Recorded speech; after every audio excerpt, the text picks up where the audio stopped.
এই পৃথিবীতে সবচেয়ে উত্তম জিকির হচ্ছে লা ইলাহা ইল্লাল্লাহ।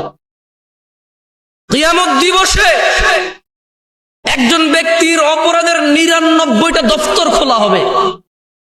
আল্লাহ ওই ব্যক্তির সামনে তার অপরাধের 99টা দফতর খুলে বলবে, বান্দা তুমি কি এই অপরাধ করেছো? বান্দা বলবে, আল্লাহ হ্যাঁ, আমি এই অপরাধ করেছি, আমি স্বীকার করছি, আমি অন্যায় করছি। বান্দা লজ্জিত থাকবে আল্লাহর সামনে তার অপরাধ দেখে। সে তার 99টা বই না দফতর, লাইব্রেরিও না, দফতর, বিশাল বড় বড় অপরাধের দফতর। ও আপনি বলছেন জামশেদ ভাই 60 বছর জীবনে এত অপরাধ? আরে ভাই, আপনি না 60 বছর বাঁচেন, নূহ আলাইহিস সালাম 950 বছর শুধু দাওয়াত দিয়েছে, তাহলে উনি কত বছর বাঁচছেন, ওনার উম্মত কত বছর বাঁচছে? বুঝাইতে পারি নাই মনে হয়। আপনি নিজের 100 বছর জীবন, শুধু কি বিচার আপনার হবে? নূহ আলাইহিস সালামের উম্মতের হবে না? কি নূহ আলাইহিস সালামের উম্মতের বিচার হবে না? আদম আলাইহিস সালামের উম্মতের বিচার হবে না? মুসা ঈসা আলাইহিমুস সালাম আজমাইনের উম্মতের বিচার হবে না? তো সব নিজের দিয়ে বিচার করেন কেন? হ্যাঁ, হতে পারে এই 60 বছর এই ইন্টারনেট। আচ্ছা একটা কথা বলি, একটা লোকের ডিশ কেবল ব্যবসা আছে। কি কেবল ব্যবসা? আপনি তো অবাক হচ্ছেন যে জামশেদ ভাই 70 বছর বয়সে 99টা দফতর, how is it even possible? একটা মানুষ 60 বছরে কয়বার জানা করতে পারে, কয় গ্যালন মদ খেতে পারে, কয় কোটি টাকা সুদ খেতে পারে, ঠিক না? আপনি এরকম চিন্তা করতেছেন, ঠিক না? ধরে নেন তো একটা সুদী ব্যাংকের মালিক, যে সুদী ব্যাংকটা প্রতিষ্ঠা করছে আরো 20 বছর আগে, তার ব্যাংকে প্রতি মাসে 5,000 কোটি টাকার লেনদেন হয়। সে কত হাজার কোটি টাকার সুদের সাথে দায়বদ্ধ হয়ে গেল? কত হাজার? একজন মানুষ ব্যাংক ছাড়া এটা সম্ভব? নাহলে 20 লাখ টাকা আছে, অমুকের 2 লাখ, অমুকের 1 লাখ, তমুকের 1 লাখ, 10 টাকা, 20 টাকা করে খাইলো, নাহলে এটা হলো। কিন্তু এই যে দেখছেন সুদ কি পরিমাণে গেছে একজনের, যে ব্যাংকের মালিক। এবারে দেখেন ডিশ কেবল ব্যবসা। একটা লোকে করলো কি, সরকার থেকে লাইসেন্স নিয়ে এলাকার মধ্যে ক্ষমতা আছে, ক্ষমতা দিয়ে বললো যে আবে এখানে কে কি করছে, আমি এখানে ব্যবসা করবো, কেউ আইবার পারবো না, বুঝছস? এখানে আমি এলাকার পোলা, আমি এলাকায় ব্যবসা করবো, কে কি করবো? সব জায়গায় চাচি ডিশ কেবল আমগুর থেকে লোয়েন, আর অন্য জায়গা থেকে নেওয়ার উপায়ও নাই। এলাকার সে নেতা, সে করবে ডিশ বিজনেস। না, নেতাদেরকে খারাপ বলছি না, হতে পারে সে নেতা না, এলাকার ছেলে। নেতাকে যায় বলতেছে যে চাচা কি করুম, কিছু নাই, চিন্তা করছি ডিশ কেবল ব্যবসা করুন, কি কর? চাচা চিন্তা করছে এলাকার বেকার ছেলে, ঠিক আছে, কাজকর্ম করলে ভালো, এলাকার উন্নতি হবে, আরো 5টা পোলাপানের কর্মসংস্থান হবে। চাচা ওভাবে ইসলামিক ভাবে চিন্তা করেনি, কারণ চাচা ইসলামিক ভাবে চিন্তা করবে কিভাবে?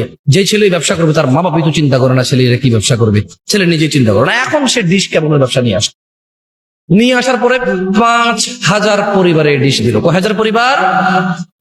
কয় হাজার? এবার 5,000 পরিবার, 5,000 টেলিভিশনে একটা গান চলতেছে, একটা উলঙ্গ মহিলা নাচতেছে, একটা বাদ্যযন্ত্র টং টং টং টং টং টং করে বাজাইতেছে, একটা মহিলা তার শরীর নাড়াচ্ছে, চুল নাড়াচ্ছে, একটা ছেলে তার তালে তালে নাচতেছে। এবার এখানে চাচা চাচি বসে বসে রিমোট নাড়াচ্ছে আর পা এভাবে নাড়াচ্ছে। হ্যাঁ, ঠিক আছে। তাহলে কয় হাজার ফ্যামিলিতে দেখছেন এই ডিশ কেবল ব্যবসায়ী একটা গান শুনলে, একটা গানের ওর গুণা হতো 5,000 পরিবারের প্রত্যেকের একজনের যে গুণা, এই 5,000-এর প্রত্যেক ব্যক্তির সেম গুণা যে ডিশ কেবল ওই গান দেখতে দিল তার হলো। 99টা দপ্তর হওয়া সম্ভব মনে হয়? এবার না, আরো বেশি হয়ে যাবে মনে হয়। আমি বুঝাইতে পারি না। আমি যখন আরো একটু ছোট ছিলাম, আর স্বাভাবিক সবাই ছোট থেকে আস্তে আস্তে বড় হয়, এখনো ছোট আপনাদের তুলনায়, কিন্তু যখন আরো ছোট ছিলাম আর কি, তখন যখন এই হাদিস পড়ছি আমি চিন্তা করলাম যে একটা যুবক ছেলে নাইলে দিনে একবার হস্তমৈথুন করে, এরপরে সে ভয় পেয়ে যে তার যৌন শক্তি নষ্ট হয়ে যাবে, বলে যে আস্তাগফিরুল্লাহ আস্তাগফিরুল্লাহ, আর করবো না, 1 মাস আর করে না। নাহলে 15 দিন একটা মেয়ের সাথে কথা বলে, নাহলে একটা মেয়ের পিছনে 1 বছর টার্গেট দিয়ে ঘুরে ওরে বিয়ে করবে, একটা অপরাধ জেনা। একটা লোক নাহলে 1 বোতল মদ খাইছে বন্ধু বান্ধব নিয়ে বৈশা, মদ পৃথিবীর মানে অন্যতম অপরাধের মধ্যে একটা, কারণ এই মদ খেলে মানুষ জেনাও করে, মদ খোর জেনাও করে, অশ্লীলতা জড়ায় পড়ে। এখন এই 1 বোতল মদ খাইলো, পরের দিন আরে সব মানুষ কি ব্যবসায়ী হয় নাকি? এই এলাকার পোলাপানে সিগারেট খায়, খুঁজা খায়, আমি জানি এরকম বহুত পোলাপান আছে, 2 একটা দিয়ে তার কাছে টাকা নাই একটা সিগারেট খাওয়ার, তো তাহলে কয় প্যাকেট সিগারেট খাই দিন? অত টাকা নাই তো, ওরা বড় যে টাকা দিচ্ছে, স্যান্ডেল কিনছে, জুতা কিনছে, মোবাইলে রিচার্জ করছে PUBG খেলার জন্য, প্রেমিকার মোবাইলও কিছু টাকা পাঠাইছে, এরপরে কয় টাকা থাকে সিগারেট খাওয়ার জন্য? ভাই, ওর বাপ 1 লাখ ইনকাম করে 4 পকেট খরচ দেয়। তো দেখলাম যে আমি যখন ছোট ছিলাম চিন্তা করলাম যে আসলে সে যে অপরাধ করে, অপরাধের একটু সীমা আছে। আপনি একটা মহিলার সাথে ঘুমালেন জানা করতে, কতক্ষণ তার সাথে ঘুমাবেন? কতদিন লাগাতার এভাবে আপনি জানা করেন? আমি চিন্তা করলাম 99টা দফতর খুলবে অপরাধের। হাউ মানুষ, এই সাউন্ড একটু কমাতো ভাই, একটু সাউন্ড একটু কমাও, কানে লাগে, হালকা কমাও। তো আমি তখন ওই যে আরো ছোট ছিলাম, আমি সৌদি আরবে ছিলাম তখন। তো সৌদি আরবের পোলাপাইনের যে আমার বন্ধু বান্ধব, তাদের অপরাধ, সৌদি পোলাপাইন আর আমি কি সমান? এমনি ছোটবেলায় সাইকেল টাইকেল চালাইছি ওদের সাথে, একলা পাহাড়ের উপরে বসে মুরগি টুরগি জ্বালায় খাইতাম। তো এদের অপরাধের মধ্যে দেখতাম যে গান শুনে দু চারটা গালাগালি করে, মাঝে মধ্যে একটা দুটো সিগারেট খায়। এর বাহিরে ধরেন এইগুলা কমন অপরাধ আর কি। হ্যাঁ, এর মধ্যে ধরেন কতক্ষণ গান শুনে, কতক্ষণ সৌদি পোলাপানের কথা বলতেছি। হ্যাঁ, ওই বন্ধুর একটা ঠুস করে একটা গালি দিয়ে দিল, গালি দিয়ে বললো যে সর তুই থাকলে গালাগালি হচ্ছে। মানে দেখতেছি ইনস্ট্যান্ট আবার সে আল্লাহর কাছে ক্ষমা চাচ্ছে, অপরাধ করতেছে। তো আমি যখন এই হাদিস পড়লাম যে একটা মানুষের সামনে আল্লাহ বিচারের মাঠে 99টা দফতর খুলবে, দফতর, শুধু এগুলো সব অপরাধ। তখন আমি চিন্তা করলাম, আচ্ছা এই সব অপরাধ একটা লোক 60 বছর বাঁচে, এত দফতর হবে কিভাবে? ছোট মানুষ না। যেমন আপনি ছোটবেলায় মনে আছে কিনা, আপনার আম্মা আপনাকে গল্প শোনাইতো, তুই যে আম্মুর কথা শুনোস না, আম্মু মরে গেলে তোরা আরেক বিবাহ করলে, সৎমা আসলে কথা না শুনলে তখন কি করবি, এরকম শুনেছে না? আপনি তখন চিন্তা করতেন যে আইরি আমি ওই যে ড্যাঙ্গার ভিতরে বাগানে পায়খানা করতে যাবো কিভাবে, জিনবুত আমার আম্মা মরে গেলে কার নিয়ে ঘুমাবো, এরকম চিন্তা করে নাই কেউ এখানে? আমার আম্মা যখন আমাকে এরকম শুনাইতো, আমি চিন্তা করতাম, আম্মা মরে গেলে আবার কার সাথে ঘুমাবো? ছোট ছিলাম তো, সত্যি বলছি, আপনাদের এরকম হয় নাই? এরকম আপনাদের? তো ওই ছোট মানুষ তো ছোট চিন্তা। এখন কি আর কেউ এরকম মনে করে মা মরে গেলে কার সাথে থাকবে, কাকে মা ডাকবে? কেউ মনে করে না, কেউ এরকম ফিল করে না তার মা বাপকে। একটু যখন নিজে নিজে খেতে পারে, নিজে নিজে হাঁটতে পারে, 4টা বন্ধু আছে, 5টা বান্ধবী আছে, চাকরি আছে, ব্যবসা আছে, বাণিজ্য আছে, টাকা আছে, বউ আছে, ছেলে মেয়ে আছে, এখন আর কেউ মা বাপ মরে গেলে কি আর বাঁচলেই? ছোটবেলা যে ফিলিংস ছিল, আমার আম্মা মরে গেলে আবার কার সাথে থাকবো, ওই ফিলিংসটা মানুষ হারাই ফেলে। তো আমি ছোটবেলায় চিন্তা করলাম যে 99টা দফতর কিভাবে?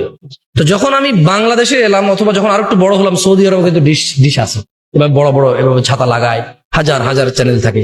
এবার আমি চিন্তা করলাম, আচ্ছা রে, তবে ওখানে জানতাম যে এগুলো ইহুদি নাসারাদের টেকনোলজি, মুসলমানরা অন্যায়গুলা করে, যারা কাজ এগুলা করে তারা হয়তো হিন্দু টিন্দু বুদ্ধ মুসলমান, ওদের তো হালাল হারাম কি? আপনার জন্য না শুকুর হারামের জন্য কি হালাল হারাম? এটা হচ্ছে ওর জন্য খাবার। বুঝতে পারি নাই মনে হয় আমি। আপনি পরনিন্দা করলে এটা আপনার জন্য না গীবত? অনেকের জন্য তো এই মাসলা মাসাইলি নাই ওর দিনের মধ্যে, যেটা কি মাসলা কি মাসাইল, ঠিক না? তো আমি যখন এখানে আসলাম, আমি দেখলাম যে হ্যাঁ, আমার গ্রামে আমার আপন কাজিন ব্রাদাররা বা আড়াতো পাড়াতো ভাতিজা, ওরা বললো কি ডিশ ব্যবসা নিয়ে আসবে। আমি বললাম যে ভাতিজা, ডিশ ব্যবসা করবি, যত মানুষের সিনেমা দেখবে, ওর একক ব্যক্তি গুণা, কিন্তু ওই যে তুই যেটা দেখাচ্ছিস তোর সেম গুণাটা আসবে, তো তোর তো এটা অনেক পাপ হয়ে যাবে। পুরা গ্রামে প্রায় এই পুরো আশপাশে 4-5টা, পুরো ইউনিয়নে 27টা গ্রাম, তুই যদি একলা এগুলো ডিশের সার্ভিস এগুলো দেস, যত মানুষে গান শুনবে, সিনেমা দেখবে, তোর উপরও তো গুনাহ আসবে। সামান্য কয় টাকার জন্য এত গুনাহ, কিভাবে তুই এটা পরে আল্লাহকে রিপে করবি? আর মানুষের গুনাহ তো এটা মানুষ রিলেটেড, তো সমস্যা। আমাকে বললো যে কাকা, আমি না দিলে অন্য কেউ তো দিয়ে দিবে, তাহলে ইন্টারনেট ব্যবসাকে কি বলো কাকা, বলো? তার মানে তার এটা হারাম, সমস্যা নেই, কারণ ইন্টারনেট ব্যবসা তাহলে কি? মানে এরকম। তো শোনেন গাজীপুরবাসী, ওই যে আবার একটু বলো তো আমার সাথে, আমি আবার টপিকে আসি। দেখছেন কি সুন্দর লাগে না? মাশাআল্লাহ। এটা হচ্ছে আমাল। এটা হচ্ছে কি? এটা কি? এটা মানুষ ব্যক্তি আমল করবে। আমি আসতেছিলাম যে লা ইলাহা ইল্লাল্লাহ, এটা কত বড় জিকির সেটা বলতে আসতেছিলাম। এই এতগুলো উদাহরণ।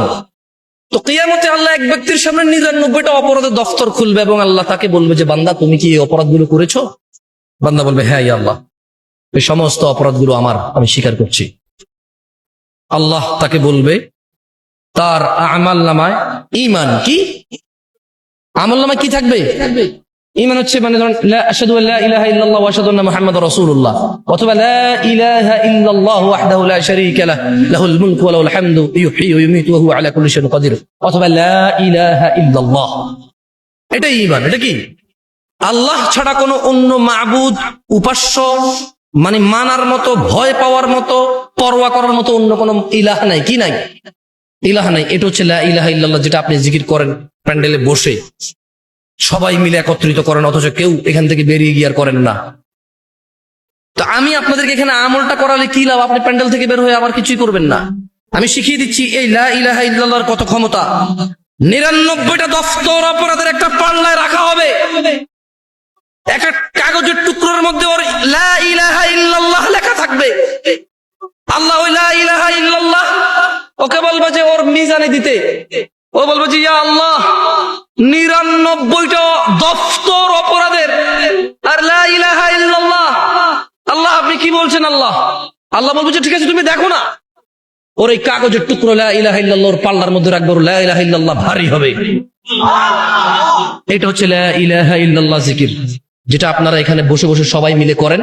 আপনাদের কাছে মনে হচ্ছে এটা একটা আনুষ্ঠানিকতা, কেউ একজন আসবে এখানে, এসে আপনারা সবাই বসে থাকবেন, এরপরে তার সাথে বলবেন লা ইলাহা, ব্যাস, এরপরে শেষ। এটা নাই, এখান থেকে উঠছেন নাই, ঘরে গেছেন নাই, দোকানে গেছেন নাই, রাস্তাঘাটে নাই, মসজিদে নিজে নিজে নাই, শুধু মাহফিলের একটা অনুষ্ঠান। এটা এটা আপনি ভেবে নিয়েছেন। এই জন্য আমি আপনাকে আমল করাবো না, আমি আপনাকে শিখিয়ে দিলাম বেশি বেশি আল্লাহ জিকির করবেন, লা ইলাহা ইল্লাল্লাহ জিকির করবেন, আশহাদু আল্লা ইলাহা ইল্লাল্লাহ ওয়া আশহাদু আন্না মুহাম্মাদার রাসূলুল্লাহ, লা ইলাহা ইল্লাল্লাহু ওয়াহদাহু লা শারীকা লাহু লাহুল মুলকু ওয়া লাহুল হামদ ইউহয়ী ওয়া ইউমীতু ওয়া হুয়া আলা কুল্লি শাইইন কাদির।